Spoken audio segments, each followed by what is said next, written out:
Yeah, okay, well, thanks everyone for being here. I know I'm really excited about this topic. Biking is something that I'm just really excited, really passionate about. So I'm really happy that we get to talk about this today. I wanted to start just by kind of introducing myself, and then Satish is here now. And then obviously I'm here with someone as well. So I just kind of wanted to do a couple quick introductions, and then, we can get started.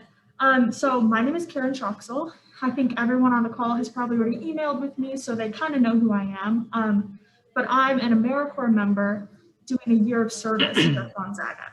And I work in the Office of Sustainability, and my focus is kind of all things transportation. And then, like I said before, I'm just passionate about biking, so that's kind of what we're doing today. And then I'm joined by Mark Newport. Hello. Thank you. And Mark is the owner of Wheel Sport Bicycles. He and his wife Sarah, I believe, Correct, bought it back in 2017. So that was something that kind of, it seems like, started as a hobby and then became a career. And so he's kind of an expert. He has an 18-mile one-way commute, which is a lot more than what my commute is when I bike into work. So we're really excited to have him here today. I think he's going to give us some really good information. And then let me grab this. I want to make sure I introduce Karan and Satish properly. So we're also joined by Satish Shrestha, and he is an enterprise application developer with the Information Technology Services Department here at Gonzaga. And he also just, I think a couple months ago, maybe last month, became a member of the City of Spokane's Bicycle Advisory Board. So that's a huge honor, and that's really exciting. And then we're also joined by Karin Geller-Bloom, and she is a program assistant with the History, Classical Civilizations, and Native American Studies departments. And both Karin and Satish have just a lot of experience, years of experience with bicycle commuting. And so I'm also really grateful to them for taking some time today to be here. I just wanted to add really quickly, just because we do have a lot to cover today, in the interest of time, if you do have questions, I think it'd be best to put them in the chat box, and I'll kind of monitor that as we go along, and we've reserved some time at the end for questions. Also, we're going to keep our masks on during this session, so we're going to try to speak loudly and enunciate and everything. But if you are having a hard time understanding us or hearing us, just drop a note in the chat box again, and I'll kind of be monitoring that. And yeah, other than that, I think we can probably go ahead and get started. Well, thank you, Karen. Yeah, thanks for having us and putting this together. And to Karin and Satish, thank you so much for agreeing to co-present with me. I think the biggest thing that we'll bring to this as we focus on winter commuting is the fact that there's no manual for it, and really everybody's experience is going to be different.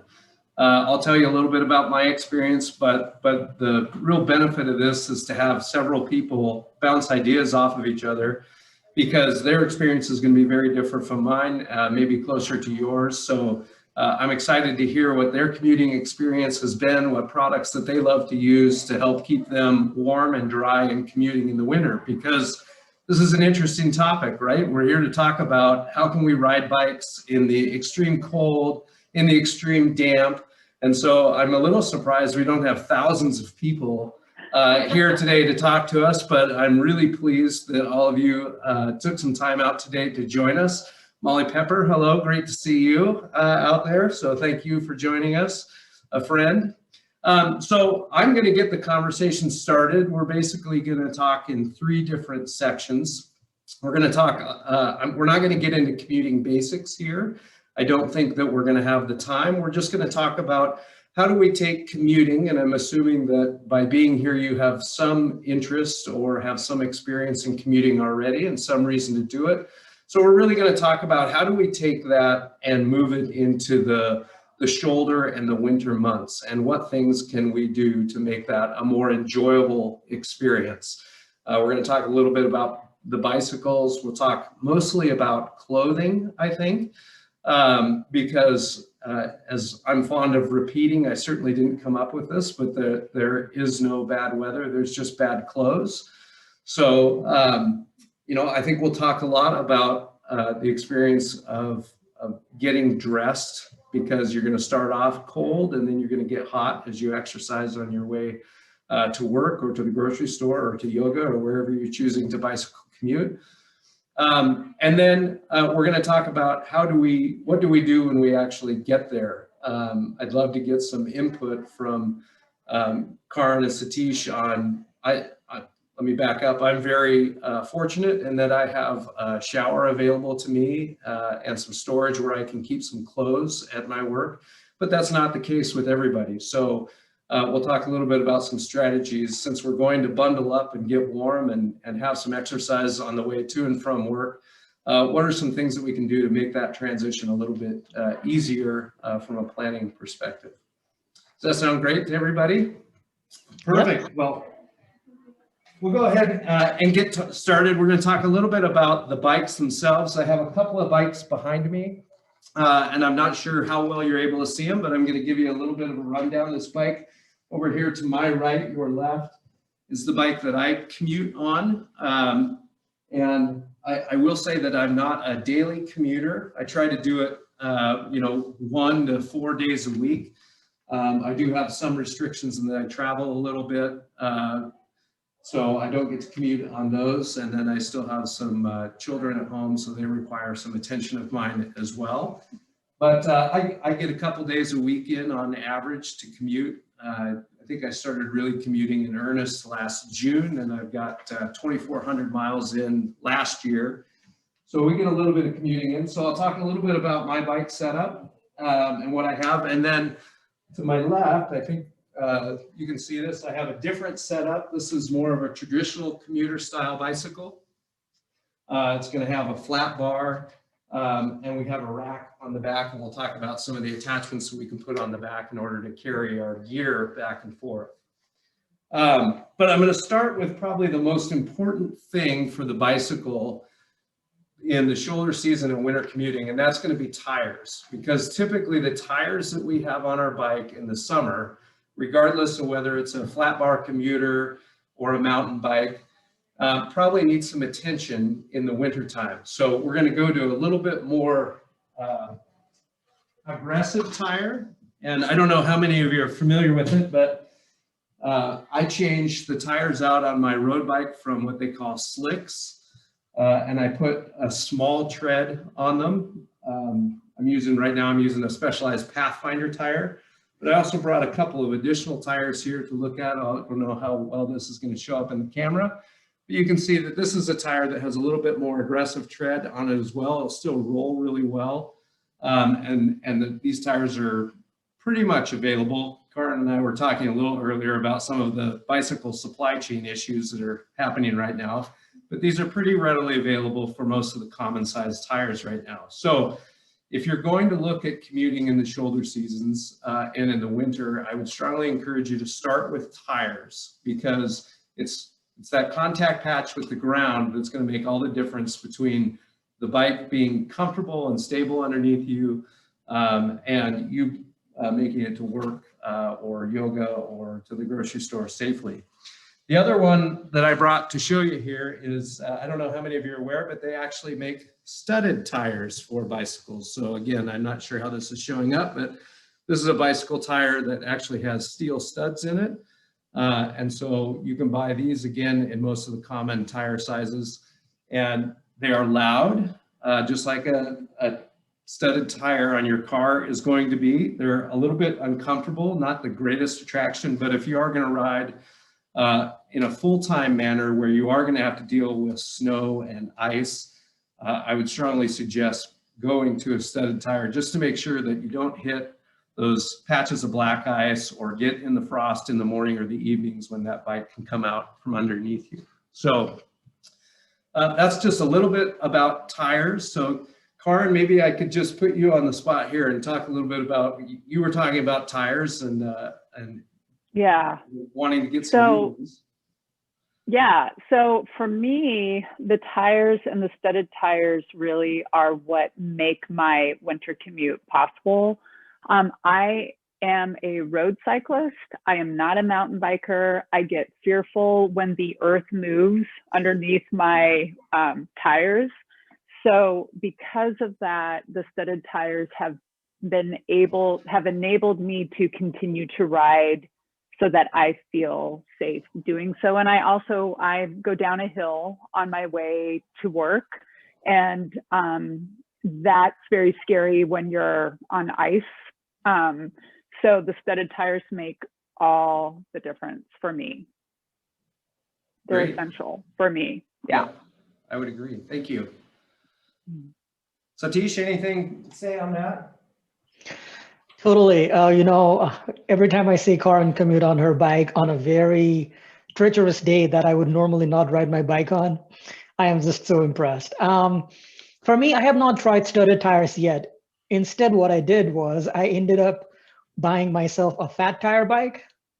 And fat tire bike, because of the surface area of the tire, it is much safer in the snow and ice than a normal bike. So for me, instead of studded tires, I just upgraded my bike to a fat tire bike, and it has been a lot of fun. I have had it for just about 2 years, and I'm not kidding. Every time I get to ride it, I'm all smiles. Well, Satish is a bike shop owner. I love the idea of having multiple bikes in the garage. So I am definitely going to give a thumbs up to that recommendation. Thank you. For the fat bikes. And they also are a great way to get around. They do give you a ton of extra traction. We're talking about going from a tire that's generally in the 24 to 48 millimeter range all the way up to, Satish, my guess is yours is somewhere between 3.8 and 5 inches wide. I believe it is 3.8. Yeah, it's one of the Surly Bugsley bike. Oh yeah, fantastic. I think the standard is 3.8. Yeah. So the other advantage that you probably get out of that is in the wintertime, we're going to get into variable road conditions. You're going to have a lot of gravel on the road. You're going to have a lot of debris on the road that we don't see in the summertime. And with these bigger tires, you get a lot more compliance out of that tire. Almost acts like a little bit of suspension as well. Is that right? Yep. Yeah. Yeah, I call that bike, to me, that bike is the Toyota Tundra of bikes. It will ride anywhere. Oh, that's great. Thank you. I'm briefly going to talk about some emergency maintenance items that I have on my bicycle. So last year, I think I had 9 flats that I had to take care of in my commute. So I'm just going to pull this off my bike. These are pretty standard. I'm not going to show you anything out of this that I wouldn't tell you to carry in all 4 seasons, but I think it's important to mention that you have these. So I've always got a tube in here to make sure I can change a tire. I have a tire lever that's really important. So if you don't have these on your bicycle, I'd encourage you to go get them. And then instead of having a pump on my bike, I go with the CO2 cartridge and the applicator. It's just a little bit lighter, a little bit less stuff for me to carry. But again, 9 flats in 6 months last year. They were staples, they were glass. I'm very careful with my tire pressure, so I don't think I had any pinch flats last year, but the fact is I'm picking up stuff all over the place out there. So I think it's probably, if you haven't experienced it, it's just a matter of time. I would encourage you to make sure you have at least this minimum amount of emergency items with you, and you practice changing a flat if you haven't done that in the past. So Satish, anything that you would add to that from a everyday maintenance item to keep on your bicycle? Just that for me, my commute is relatively shorter. I just have my basic tools, those basic hex wrenches for seat adjustment, brake adjustment, things like that. Also, fortunately for me, my commute is so short. In case I get a flat, I can always walk my bike home, and it's about 40 minutes walk, but that's good for my steps, I guess. Right. Karin, anything that you carry or any experience you've had that something you just have to have on your bicycle? My phone. I'm more similar to Satish. I live relatively close to campus, so I will either walk it if I get a flat. I do have my tools, but depending on the conditions, sometimes I just don't want to be out there outside in the cold, and I'll just hoof it, to wherever I'm going. And I have totally been known to call my husband to come get me. So Absolutely. Yeah, phone, probably the #1 safety item to have these days, that's for sure. Yeah. Thank you. And I think I did call 3 times last year for a ride from various family members. So it's something that happens. I'm going to talk a little bit about fenders. So when we move from tires, the next thing that I would tell you to move into the shoulder seasons of the winter cycling is to look at some sort of fenders. And what I would tell you is fenders are not going to keep you dry. If you're riding out in the elements, you're going to get wet. You're going to get exposed to the rain. You're going to get exposed to the snow. You're going to get, regardless of the fender that you put on it, you're going to get road splash that's going to get onto your shoes and your clothes. So I'm not going to sit here and tell you that there's a fender system out there that's going to keep you dry. What I really like to say is that fenders are primarily there to keep you clean. So they will slow the soak. They'll slow the amount of time that it takes to get wet, but they're going to mostly keep you clean. So when you're riding and you're riding in wet roads, you're going to kick up a lot of gravel, you're going to kick up a lot of dirt, and that's going to end up all over you and all over your equipment if you don't have some sort of fender system. So the 2 bikes that I brought today have 2 very different sets of fenders. Again, this bike to the right, I carry no front fender on that. I primarily use the down tube. It being a little bit bigger down tube than normal, I use that to protect myself on the front. And then on the back, I have this very simple, this is the Portland Design Works. It's, they call it their origami fender. It's very thin, very light, very flexible, and it comes on and off the bike very easily. But it does a great job of, as you can see, just keeping the dirt off of me from getting kicked up on the back. The other bike that I have here, and again, I don't know how well you can see it, but it has a full fender setup. The front fender goes almost all the way to the ground. So it's really designed, it flares out a little bit at the bottom. It's really designed to pick up any water or dirt that comes off of that front tire and direct it into the fender system and away from you.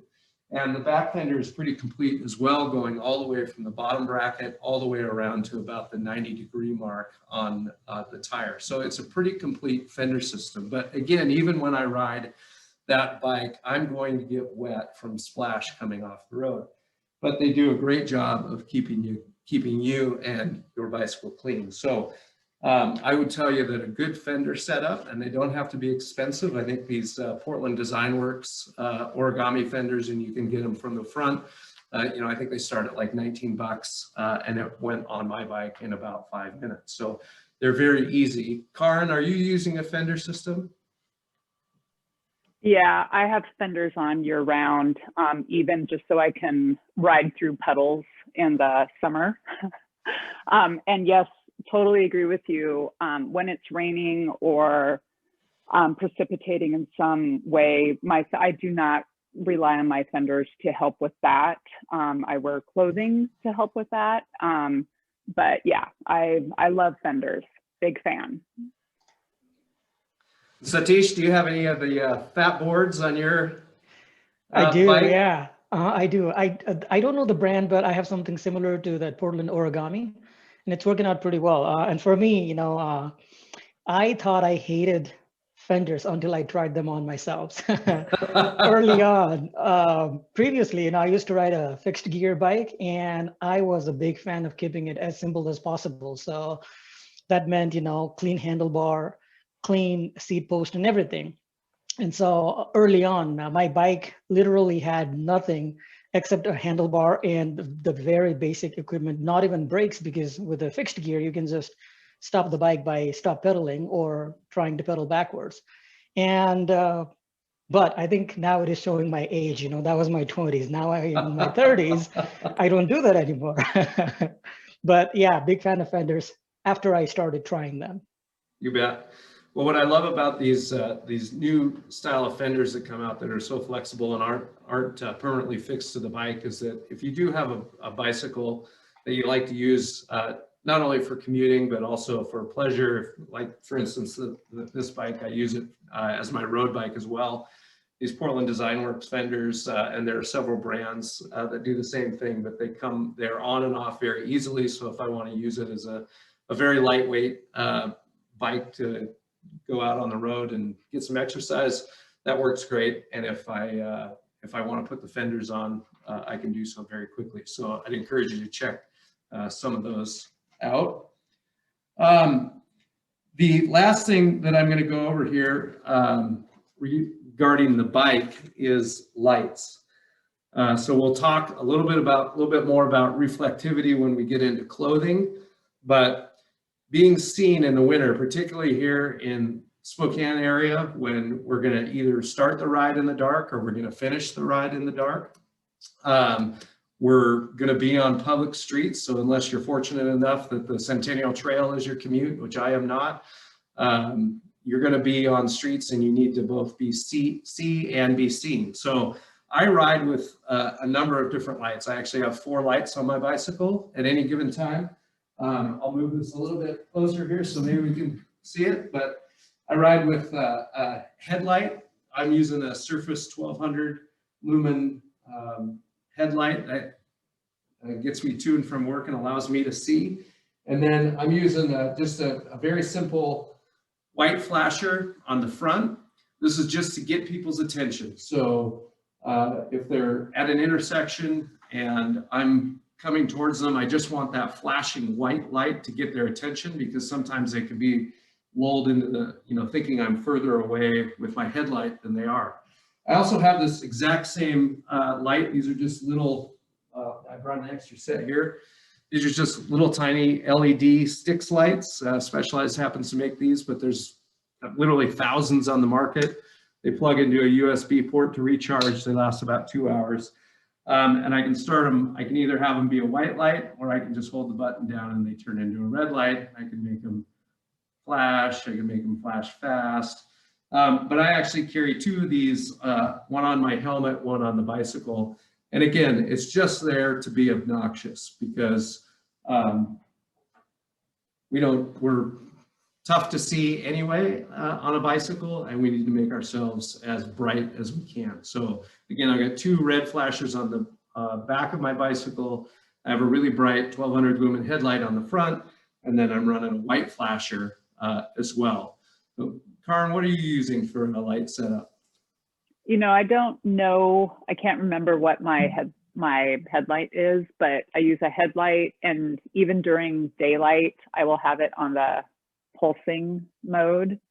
And then I have a back red blinky that's on all the time. So I only have the front one and the back one, but I like your approach with the 2 headlights, 2 on the front a lot. So I might steal that. Sounds good. Satish, anything to add with lights? I think Satish had to duck out. Oh, Satish, okay. Yeah. We knew he had to get to a class. He had to go teach a class. Yep, he's gone. Okay, sounds good. Well, I won't ask him any more questions. Okay, that's really all I had to say for lights. Just the dual light setup in the front, dual light setup in the back. And again, it's just about being obnoxious, making sure. I've actually started to stop riding in the rain. I try not to ride in the rain. I've been told many times, even with multiple lights on, and as you'll see, I wear so much reflective gear on my body. I've been told that in the dark and in the rain, it's just still not very effective, and I'm hard to see. So I've started to try to avoid riding in the rain. That's not always possible. I get caught, but I can tell you that if I do get stuck in a rainstorm, either to or from work, I change my route. I'm going to go to a much less traveled route because I didn't know that I was hard to see in the rain. With all my reflective, I just figured it worked, but there must be something about the rain that makes the reflective material less bright or less able to do what we're asking of it, and the lights just don't seem to work as well. So just something to note, that as bright as you think you are, the minute it starts raining, you're about half as bright, according to the people that are coming behind you. So even though you think you're obnoxious, you're really not being all that obnoxious in the rain. Karin, anything to add before I move on to clothing from a bicycle standpoint? Nope. I think let's move on to clothing, and I'll have to duck out here at 12:30. Just okay. FYI. Okay.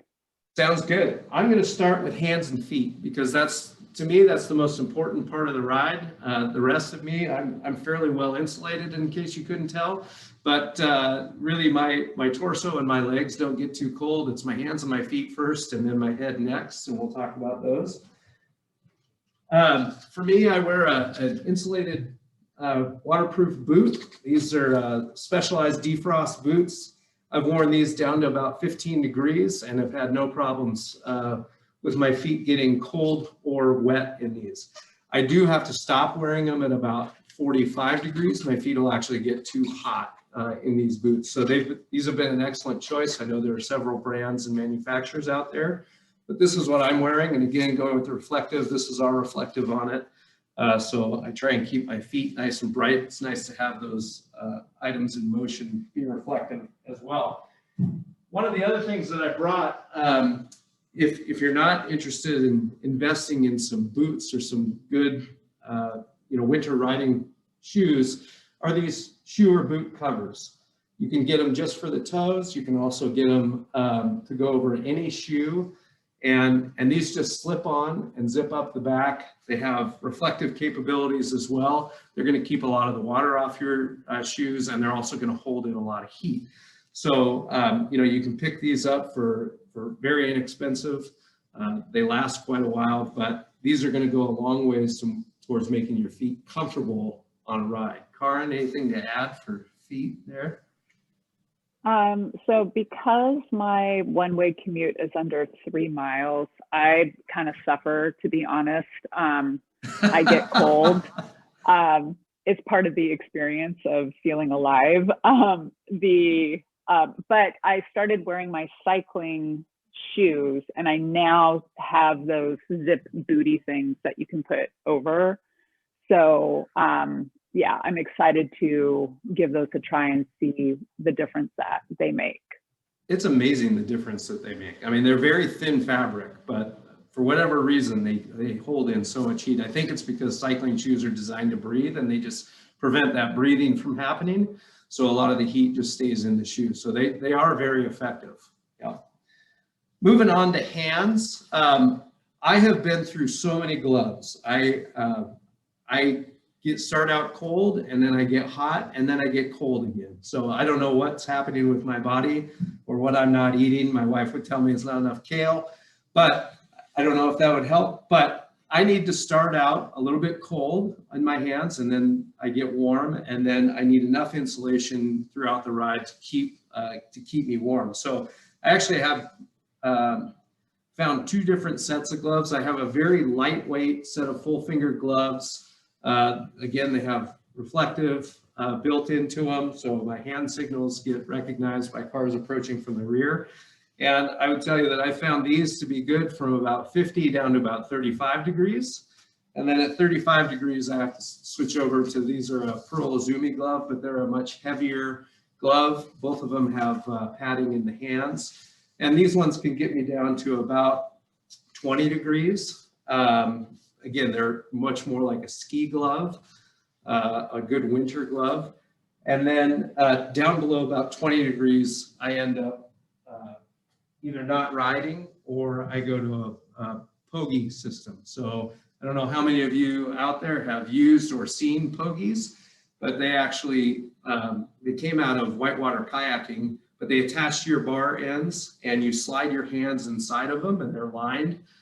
So your hands are free inside of them. You can wear gloves or you don't have to, but they're very, very warm. Too warm for me. I actually can't wear them above about 30 degrees, but if you have cold hands or you don't like to have gloves on so that you can feel the controls of your bike, I would encourage you to try some pogies. They're a great option to keep your hands warm during the commute. So looks like Karin had to jump off as well. I think I didn't realize what pogies were, but I think I saw one on a bike a couple days ago. I was wondering, what are those? Yeah, they're great. So they just attach to your bar ends. They go on very easy. They go over the top of the bike controls, so your brake levers and your shifting levers. So to your hands, it feels like they're just sitting on the bars, but they've got a nice big warm blanket around them, which is very nice. So I'm sorry, I've already scared off my two co-presenters. So for the remainder of this, you're really just stuck with me. And since we're waiting for questions, this is going to turn into a lecture. Appropriate, I'm at Gonzaga for that. So I think for the rest of it, the next was my head. I have, and sometimes I use a little skull cap like this. I'll put it on. This can work really good to keep heat in. But I've actually, in the last couple of months, found a system I like better. And it allows me to hear and get a lot more ventilation. And so I just put on my helmet like this. And then I found a jacket that fits. This is, again, a Pearl Izumi jacket. I found a jacket that fits really well, and the hood just sits right up over the top of it. And when I zip it up, I can get it real close to my chin. I can still breathe out of it, which is important because I'm exercising.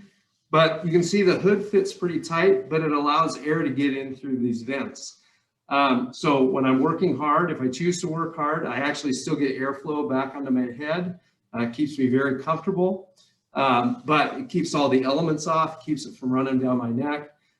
So I've actually gone to this preferred method for keeping my upper body warm. I just go with the jacket and I put the hood up. And frankly, I haven't found that I've needed to take the hood off to stay cool. So even when we get into our 50-degree days, the hood can stay up because I'm getting plenty of ventilation through that. So again, it's just really a trial and error. You have to see what works for you. And try a few things out. I've been down many roads, and I'm sure most of you have trying different products out. On my lower torso, most of the time, I'm just wearing a pair of insulated pants. These are not bicycle specific. I usually put a pair of bike shorts on or a pair of bibs on, just like I would ride in the summer. And then I just use a pair of insulated pants. These happen to be Mountain Hardware's, but I've got several different brands at home. You can buy them from any outdoor retailer. They do a great job of just keeping the wind off. You'll find some of the brands have a little bit of wind resistance on the front of the thighs and even down to the shins. And frankly, I'll even ride just with those in a light rain, because if I put on rain pants, I tend to get too hot. And again, that's just going to be an individual thing. But in the event I really get into rain, I do have just a pullover set of rain pants. The other nice thing about these rain pants is that if you're going to go to work and you're going to be dressed for work on your commute, let's say it's a short commute, and you don't have to refresh when you get to where you're going, these can just go over the pair of slacks. They can go over a pair of jeans, and when you get to work, you can change out your shoes, just take the pants off, and you're ready to go. So I think that was about it for clothing. The last thing I'll show you is the last thing I put on, because as you can tell, my jacket, not terribly reflective. So this is always the last thing that goes on, a very simple construction vest. And I just zip that up. And again, going with the theme of pure obnoxiousness, this is the construction vest that I wear over the top. I think this was like $5.99. So very inexpensive way to add a lot of visibility and a lot of reflectivity to your outfit and make sure people can see it.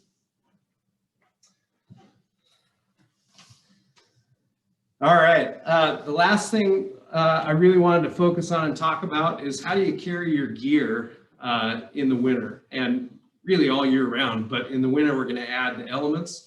So we need to keep our stuff dry and clean. On this bike here, I've brought a couple of Ortlieb pannier bags. They just clip on and off a typical rack. They go on and off very easily with a little latch system in the back. They have roll tops on them, just like a dry bag. They have a little bit of reflectivity to them. And these are really bulletproof. They're good size. They'll hold a 17-inch laptop. They'll hold clothes. They'll hold your lunch or your dinner. And these, if you have a rack or your bike is rack capable, these are a great way to haul a lot of gear on the bike.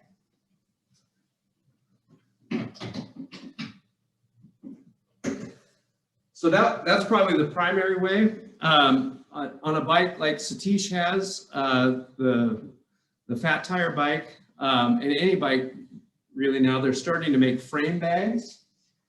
So you can envision on this bike, they're making a bag that will sit right in the middle of the frame. And again, there's a lot of volume in there in most bikes, unless you have a drop bar bike, formerly known as a women's bike, now known as a drop bar bike. You can put a frame bag in the middle of the frame and it keeps the weight, whether it be a laptop or your lunch or your clothes, it keeps it at the center of the bike. If you put too much weight in these pannier bags, it can weight the bike a little strangely and it can perform a little bit differently than you're used to. If the weight's in the center of the bike, it's really going to perform very similar no matter how much weight is in there. And it's a nice convenient place to put it.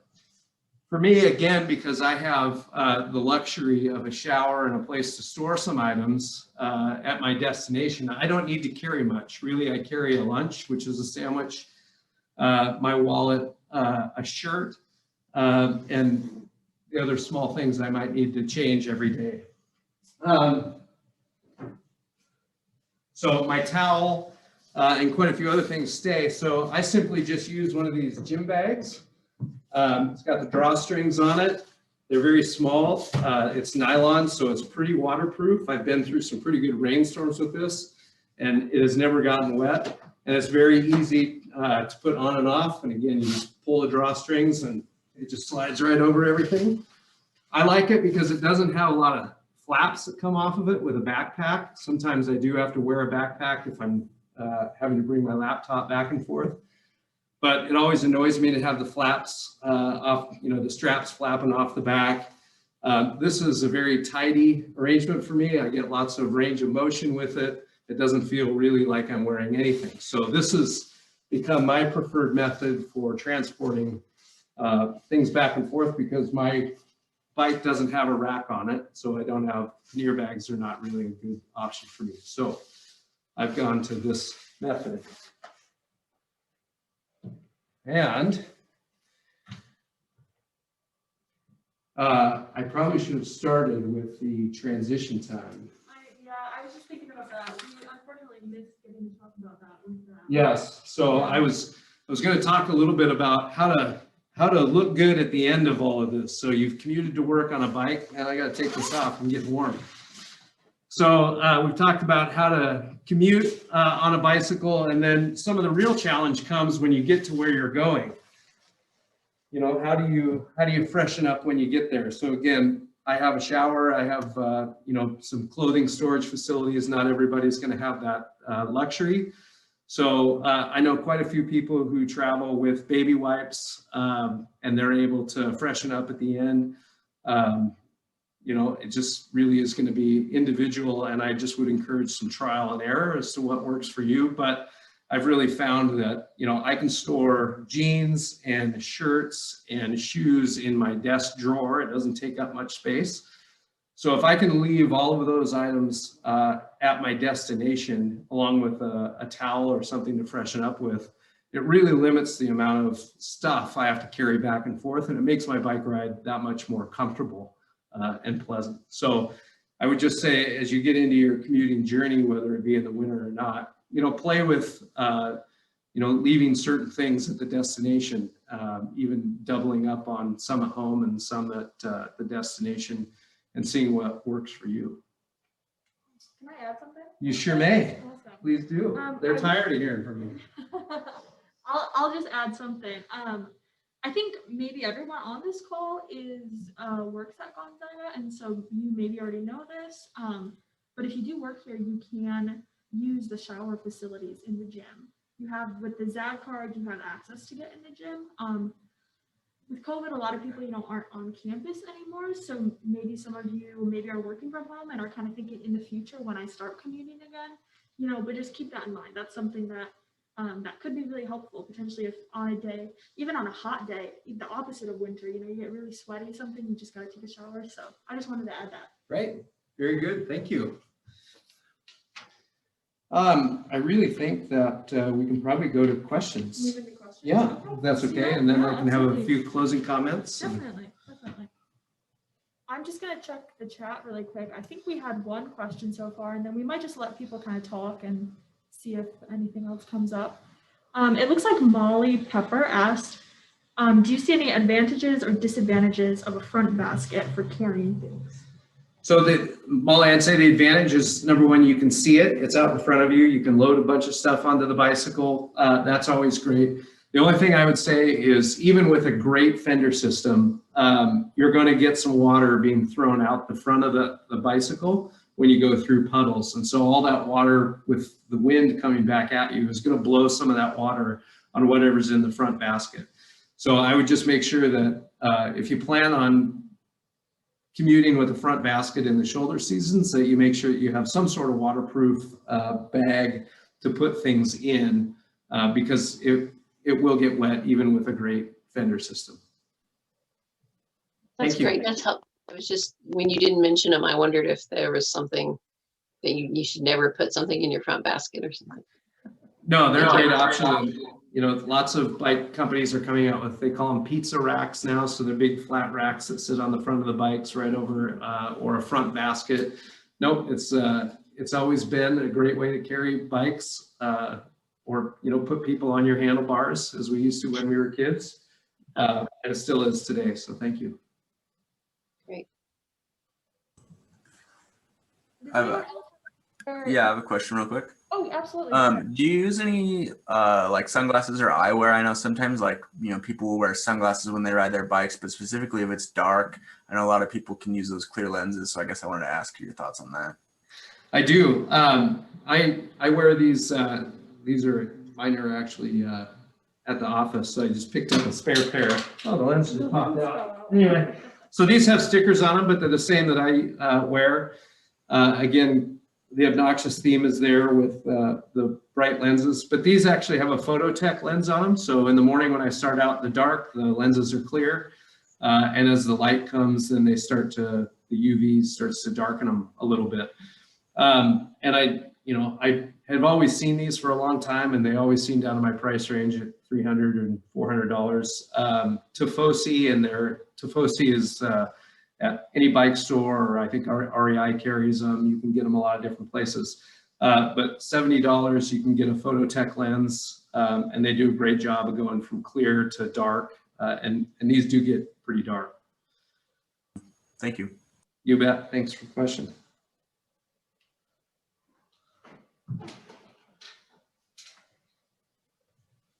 Are there any other questions or comments? We do have a little bit of time, so we definitely have time for questions if you guys have any. You covered a lot though, so maybe they don't have questions. Yeah. Well, maybe the last thing I'll talk about as you're formulating any last questions you may have is just a little bit about bike maintenance. So if you're going to ride your bike in the shoulder seasons or in the winter, you're going to have to spend a lot more time on bike maintenance. So when I started, I was maintaining my chain about once a week, and maintaining my chain meant that I was degreasing it with a degreaser, wiping it down, and then adding some chain oil to that chain. I was doing that about once a week, and the first chain I had lasted about 1,000 miles. That seems a little bit on the light side, but remember, I'm using an electric bicycle, so it puts a lot more strain on that drivetrain. So your chains and your cassettes are going to last a little bit fewer miles than you might be ordinarily used to. Then I started getting into the shoulder season last year, started getting a lot more rocks and dirt, and I was finding that I needed to maintain my chain every other ride. So every other ride I was having to come home, wipe down the chain, degrease it, and then add additional lubricant to that chain just to keep it functioning properly. My second chain only lasted me 750 miles. And I was actually maintaining it properly. So you can just see the difference that the added dirt and grime and abuse of the shoulder season had on my drivetrain. So I would just say that, you know, make sure you are checking your tire pressure often to make sure you're within the recommended ranges, at least weekly, probably twice a week if you're riding quite a bit. And then every other ride, come back and at least just wipe that chain down. And just add a little bit of lubricant to it just to make sure it performs well, because unfortunately, even with all the tools that I have on my bike, if I lose a chain, I'm making a phone call. So I don't carry a chain breaking tool with me. I don't really have any interest in breaking and remaking a chain on the side of the road with cars passing me by. So that's an instant phone call, and really the only way to prevent it is to do regular maintenance on your chain. It only takes about 3 or 4 minutes. So those would be the things that I would say, and to pay more attention to is tire pressure and keeping your chain clean and properly moved. All right, I'll just do one more check of the chat to see if anybody said anything. I don't think so. Okay, was there anything else, guys, that you had questions about or any comments you wanted to make? Otherwise, I think we can go ahead and close things up. I just want to say thanks. And a lot of this is just getting the courage to get out there when it's cold. So I really appreciate that. That's kind of how I feel. I'm someone who puts my bike away after like November maybe. So this has been good. This has maybe given me a push I needed to bring it back out, I guess. So yeah. Well, it's neat because whatever your reason for riding, you know, and we didn't get into it today. We could have gone around the chat room here, I'm sure, and talked about why do you commute by bike? Because it's not easy. It does take a lot of pre-planning. It takes a lot of post-planning. It's more effort. You know, the automobile is the Ronco set it and forget it mode, right? And we're choosing to take a little bit different route. So. You know, whatever your reason for riding, I hope that this allows you to take that a little bit further into the fall, or maybe all the way through the fall, winter, and spring, because I personally get a lot of benefits out of it, much more than just physical, most of them mental, and just the fresh air, and what a great way to start my day. Absolutely. Okay. Well, thanks everyone for being here. We really appreciate it. And thanks again to Mark for being here. He took time out of his day and we're really grateful for that. We shared a lot of good information. So I'm really happy about that. If a question comes to you throughout the rest of the day or something, you can send it my way and I can probably get an answer out of you. Yep. But yeah, other than that, just thank you for being here. I hope you all have a good rest of your day. Thank you. Thanks so much. Yeah, of course. Bye now. Thank you.